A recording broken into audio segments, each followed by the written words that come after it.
Primeiro, eu queria registrar uma sincronicidade interessante. Eu coloquei na orelha do livro a seguinte informação: é nos momentos de crise que as soluções são mais urgentes e valiosas. É muito bom estar hoje em Belo Horizonte, praticamente uma semana depois que o presidente Trump virou as costas para o Acordo do Clima, confirmando toda a boçalidade, a ignorância e a estupidez que há muito tempo ele ostenta por palavras e atos. É muito bom estar hoje em Belo Horizonte, na semana em que o ainda presidente Temer tem pela frente a responsabilidade de sancionar um projeto de lei que é do governo, portanto, espera-se que ele sancione, foi aprovado pelo Congresso, e que desconfigura importantes áreas verdes protegidas do Brasil, uma flona no Pará, uma floresta nacional, e uma área em Santa Catarina também preservada.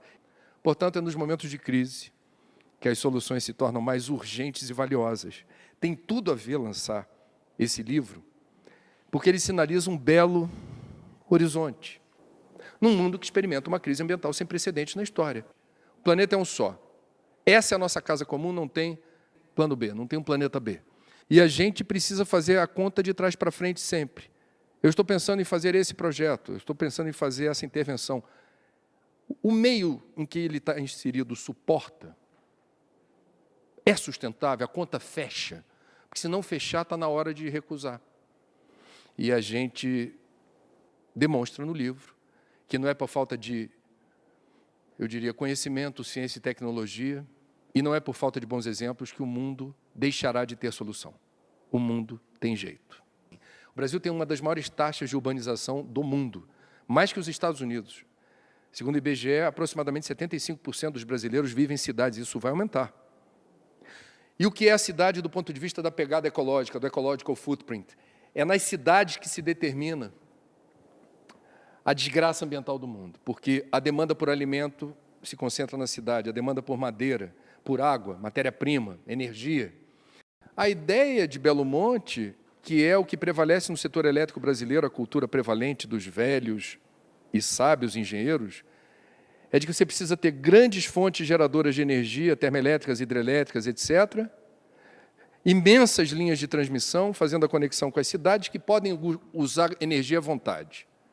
O novo desenho do século XXI quebra o eixo dessa lógica. A gente está falando, está no livro, Smart Grid, micro, mini geração distribuída.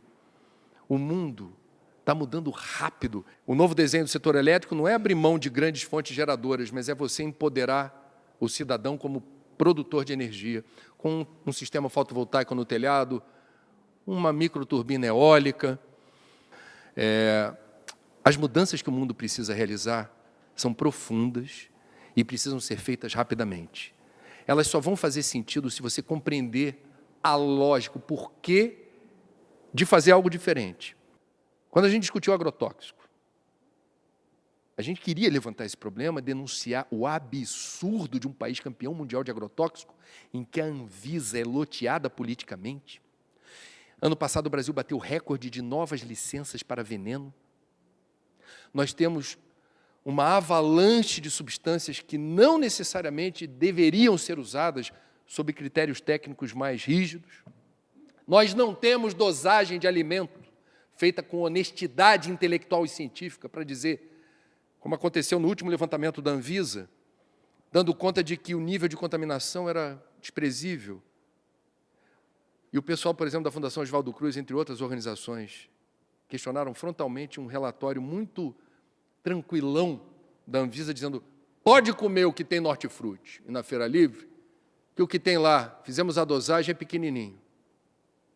E o povo que questionou esse laudo disse assim, é pequenininho do ponto de vista do efeito imediato. Amanhã você vai acordar como acordou hoje, semana que vem também. Só que não é assim que se faz pesquisa sobre riscos causados pela ingestão regular, ainda que infinitesimal, de veneno. Porque os efeitos perversos ocorrem no longo prazo. Eu fico estupefato e horrorizado quando vejo o mesmo lobby que defende a mudança do nome agrotóxico para a hashtag outra coisa mais suave, defender o fim da rotulagem de transgênico. Aqui o papo não é de ambientalista, aqui o papo é direito do consumidor. Respeite o meu direito de comer o que eu sei, qual é a taxa de açúcar, se tem glúten, onde foi fabricado, etc. É transgênico ou não? Exijo saber, eu. E que eu tenha um órgão com credibilidade para dizer qual é a dosagem de agrotóxico que está aqui. A gente não tem no Brasil. Eu me sinto muito desprotegido no Brasil, no ato banal de comer.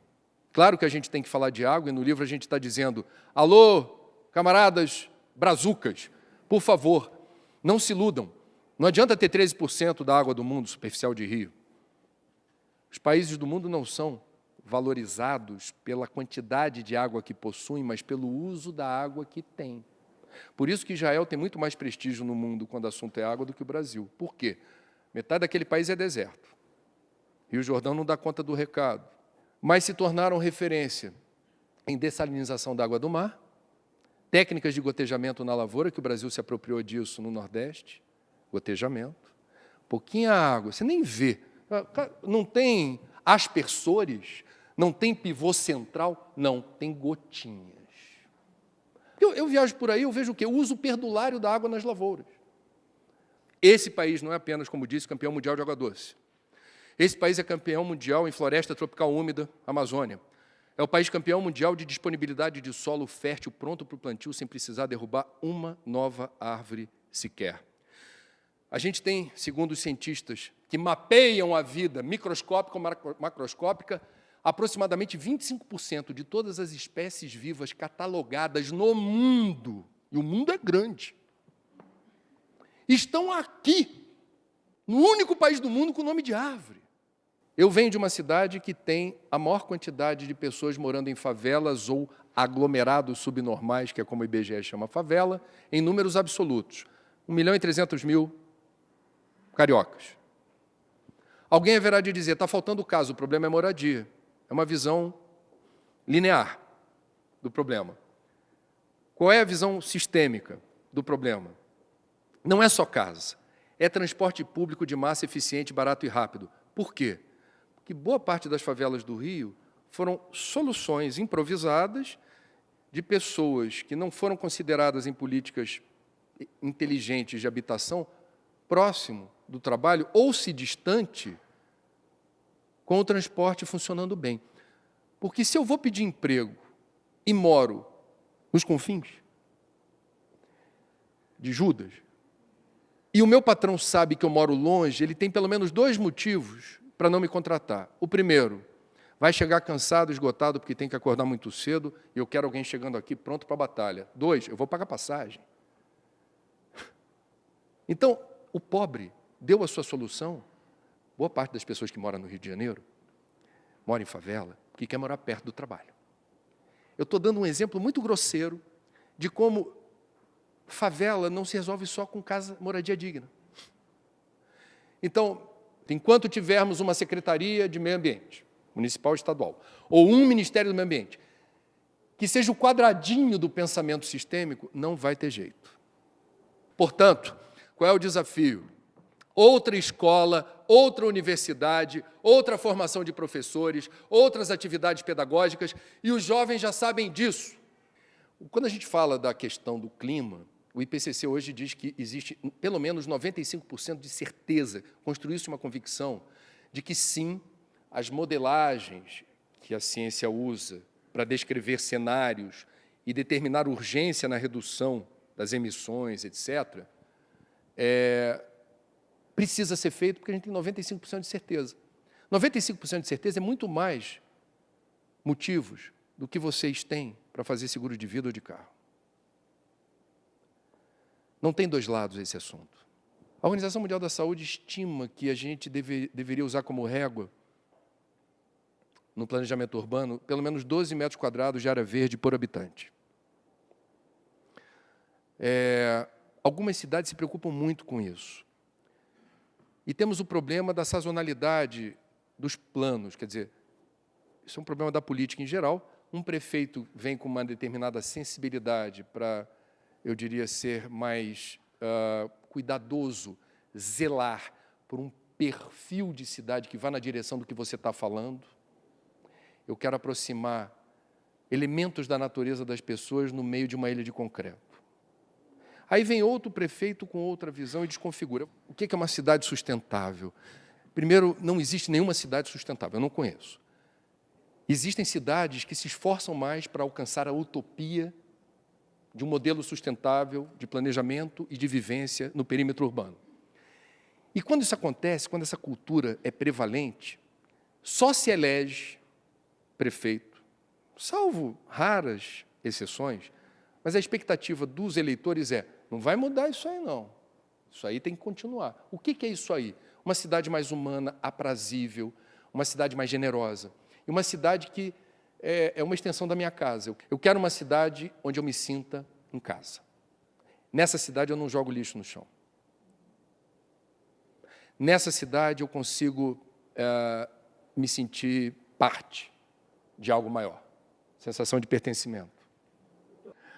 Portanto, temos um caminho a percorrer. No que diz respeito às águas, o veneno, pesticida, larvicida, formicida, usado nas culturas brasileiras, percola, se infiltra no solo, lixivia, água da chuva leva.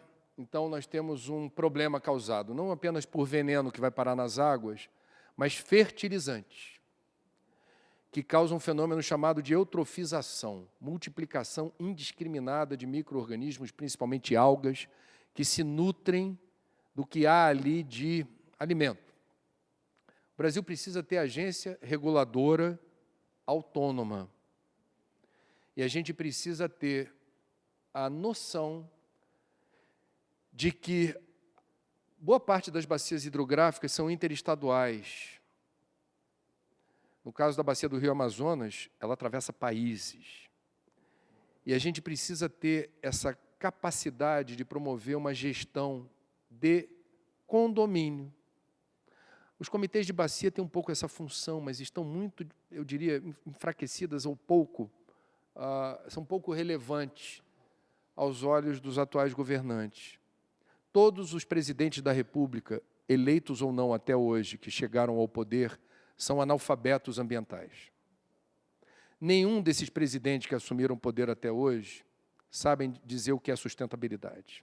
Sustentabilidade vai na direção de um novo modelo de desenvolvimento, de um novo projeto civilizatório e do cuidado de você. Por exemplo, para ilustrar essa situação, na Amazônia, você vai tolerar e vai até estimular a mineração, retirada de madeira, produção de proteína animal, soja.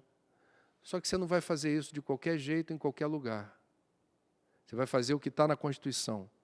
Zoneamento econômico, ecológico. Vou discriminar as áreas propícias para atividade tal ou qual, e aquilo vai seguir, digamos, um ordenamento, aonde empresários do setor rural, vou usar como exemplo, que chegam ao poder e não seguem o regimento da Câmara ou do Senado, quando deveriam se declarar impedidos de votar certos projetos, porque há conflito de interesses. E se reúnem em bancadas numerosas para aprovar, à revelia de qualquer lógica científica, o que vai ao encontro dos seus interesses empresariais. As redes sociais são convenientes para fazer abaixo-assinado virtual, compartilhar meme, fazer as coisas que a gente acha engraçadinhas, mas está faltando atitude na direção de um constrangimento saudável que a gente deve impor a quem está esvaziando o direito da gente ter como esperança. Eu tenho esperança porque eu acredito na mudança, a mudança virá rápido e a galope. Vocês vão lembrar de mim. Não é que aquele cara falou? Estejam preparados para o que vem por aí. Uma nova classe política, uma nova forma de fazer planejamento urbano, os corruptos mais, eu diria, precavidos, dado que nós estamos vendo que bons advogados não resolvem o problema de quem pisou na bola e todo delito deixa rastro. Ano que vem tem eleição, gente. E a gente precisa se posicionar. Desilusão com política e dizer, não acredito em nenhum deles, não vou votar em ninguém, é tudo que os corruptos querem. Então, a participação é o dever de qualquer cidadão preocupado com o rumo dos acontecimentos. Democracia é panela de pressão. Não funciona só no dia da eleição. Tem que pressionar, chatear, protestar, reivindicar, senão a fila não anda.